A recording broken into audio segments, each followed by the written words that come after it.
اتكلمنا في الفيديوهات اللي فاتت عن حد زي مودريتش وحد زي سيرجيو بوسكيتس وعرفنا كل واحد كان مميز ليه. النهارده جيت لكم بموهبه جديده في وسط زحمه المواهب اللي بتظهر كل يوم، اسطوره لسه في بدايه الطريق، جود بيلينغهام. هنعرف ليه هو افضل 10 كلاسيكيه في العالم وسر تاقلمه مع اي تشكيله بيحطها اي مدرب. بيلي مش مجرد لاعب وسط، ده عقليه داخل الملعب ووراه احترافيه جدا. جود جوه الملعب عامل زي الاله، بتجري وتفكر وتحسب، فاستعد ان اخليك تبص له بطريقه تانية تماما. وركز معايا لان اللي جاي هيفتح لك عينيك على مستوى مختلف من اللعب الاحترافي. في الفيديو ده هنتكلم عن 4 مهارات عند بيلينغهام بيفرقوه عن اي خط وسط مهاجم. اول مهاره معانا وهي مهاره التمرير بين الخطوط، تاني مهاره القراءه السريعه لمواقف اللعب، ثالث مهاره الاستخلاص والتوقع، رابع مهاره المراوغه والاحتفاظ بالكوره تحت الضغط. تعال نبدا مع اول مهاره معانا وهي مهاره التمرير بين الخطوط وندخل في الجد على طول. اول حاله معانا هنا بدا بيلينغهام يضغط على الخصم وجاب الكوره بكل احترافيه، وتيجي التركابه هي الاستجابه السريعه لطلب زميله وسرعه اتخاذ القرار، ويلعب الكوره للمساحه الفاضيه ويخترق بيها خط الدفاع بسبب رفعه وشه وسرعه اتخاذ القرار. تعال نشوف تاني حاله معانا. هنا هو قاري بكل ذكاء ان مفيش اي مساحه لخلق اي فرصه خطيره في المنطقه دي، فعايز ينقل اللعب هنا بس مضغوط عليه، فبيعمل دوران بكل احترافيه عشان يخلص من الضغط. وفعلا لما بيلف بيلاقي الثغره ويعمل البينيه وبيصدر عن التصرف السريع الذكي ده هدف للمنتخب الانجليزي. تعال نشوف تالت تركاه معانا. هنا التمريره التحفه دي جت بناء على سرعه اتخاذ القرار، برضو بسرعه جدا بيستلم ويرفع وشه ويلعبها لزميله بكل مهاره، فبرضو نتعلم من الحاله دي سرعه اتخاذ القرار، لاني اتوقع انه ما كانش محضر لها بنسبه 100%، بس في نسبه كبيره برضو انه ممكن يكون واخد قرار قبل الاستلام، برضو مفيش كلام. الحاله الرابعه معانا برضو في احترافيه عاليه جدا في طريقه اللعب، لكن القرار جه بناء على المساحه الفاضيه ورا المدافعين وتحرك زميله هنا. والحاله دي بالذات واللي قبلها بيعلمونا او بيعرفونا ان بيلي عنده حته استغلال اي ثغره في خط الدفاع او اي مساحه بيسيبها خط الدفاع هي اللي بتميزه عن اي 10 غيره. وبعد ما اتكلمنا عن 4 حالات كان العامل المشترك بينهم عند بيلينغهام هو سرعه اتخاذ القرار. تعال نروح للمهاره اللي بعد كده ونشوف هل في عامل مشترك بين الحالات برضو ولا لا. وتاني مهاره معانا هي مهاره القراءه السريعه للعب. في الحاله الاولى معانا بيلي جاب جول بتحرك ممكن يكون بالنسبه للبعض بديهي، لكن لو تلاحظ هو من اول اللعيبه اللي اخذ القرار ده في ريال مدريد، هو قرار الفولة او المتابعه بعد التسديد. حتى لو تلاحظ هو عرف ان زميله هيسدد فاخذ القرار ده بشكل سريع جدا. فلو هنتعلم من الحاله دي حاجه فهنتعلم سرعه القرار والمتابعه على المرمى بعد التسديد. كمان في الحاله الثانيه هنا هو رايح للمساحه الفاضيه عشان يخلص من الضغط او يباصي للراجل ده، لكنه بيقرا تحرك زميله بسرعه كبيره جدا وبياخد باله من المساحه الايجابيه دي اكتر من المساحه السلبيه دي. تعال نروح لثالث حاله معانا. هنا بعد ما عمل الباص كمل في الهجمه عادي، لكن شغفه كبر للهجمه اكبر لما اكتشف كسر اللاعب ده في رقبته وانه فضاله المساحه دي كلها يعمل فيها كل اللي هو عايزه براحته. فتلاقيه فعلا بدا يطلب الكوره بشغف وحراره اكبر، وفعلا بسبب الباص الصح مع قرار التحرك بعد الكوره خلى الافضليه للاعيبه الريال اللي هم 1 2 3 4. وكمان تحركه كان ذكي لانه جاي في الزاويه العاميه للمدافعين دول في ظهرهم. الحاله الرابعه معانا ركز معاه بقى في الحاله دي لان فيها تريكات كتير. هنا هو فتح زاويه تمرير، عمل الاسكان بكل هدوء وحرفنه، اكتشف ان مفيش حد في ظهره، لف ومشي واحده والتانيه واختار يلعبها للراجل ده عشان يسحب اللاعب ده عليه فيفتح المساحه دي، وفعلا بيجري فيها وياخد الكوره ويلمها ويلعب تاني ويفتح زاويه تمرير جديده تاني. بص هنا بدا يدخل بين اللعيبه دي بسرعه جدا، ضرب 1 2 3 4 وعايز اقول لك رقص الخامس كمان، بس الكوره بتضيع. ارجع شوفها تاني لو تهت من الحاله دي او حسيت ان فيها كذا تركايه، لان الاسكان ده لوحده تركايه، الباص ده عشان يخلق المساحه دي تركايه، ضرب ال4 مدافعين دول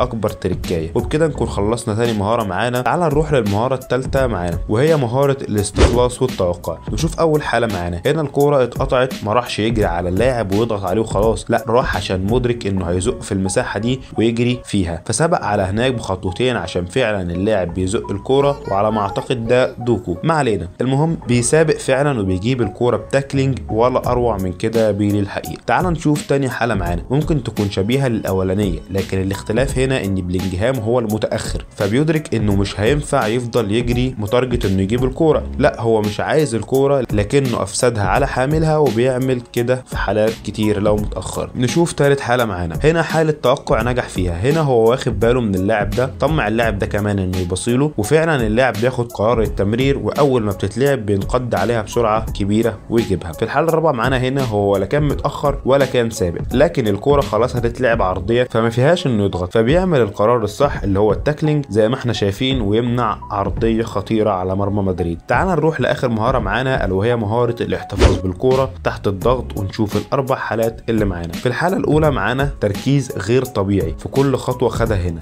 الكوره بدات من هنا، مفيش حل غير انك تغير الملعب عشان المنطقه دي ما بقاش فيها مساحه خالص، لكنه بيسحب اللاعب ده معاه عشان يفضي المساحه دي عشان يعرف يلف فيها، حتى كمان عشان يموهه او يهيأ له انه خلاص هيخلص من الكوره عشان ما يلفش معاه بسرعه. عمل انه هيغير الملعب عشان يلف براحته زي ما شرحت لك، وفعلا بيلف وبيلعبها بينيه خطيره. تعال نروح لتاني حاله. هنا هو كان يقدر يباصي لزميله ده حتى لو تلاحظ طلب منه الكوره، لكنه برضه مركز للمساحه الفاضيه هنا برضه في ظهر المدافعين، فبيلف باللاعب اللي معاه ويخلق لنفسه مساحه جديده وبيعمل بينيه بيصدر منها هدف عن طريق كين. نشوف الحاله الثالثه. في الحاله الثالثه معانا الفكره كلها تعتمد على حاجتين، اولهم هو انه فتح مساحه وزاويه تمرير بين الاثنين دول، وتاني حاجه هو الاسكان البسيط ده على اقرب لاعب بيضغط عليه، سهل انه يتعامل معاه بالمهاره دي ويروح في المساحه اللي في ظهره. خلينا نشوف الحاله الرابعه والاخيره. هي الكره هنا بتتقطع، لكن التركيه هنا في 3 حاجات. اولهم هو انه خد اللاعب ده في ظهره ومنعه من الكوره، ده واحد.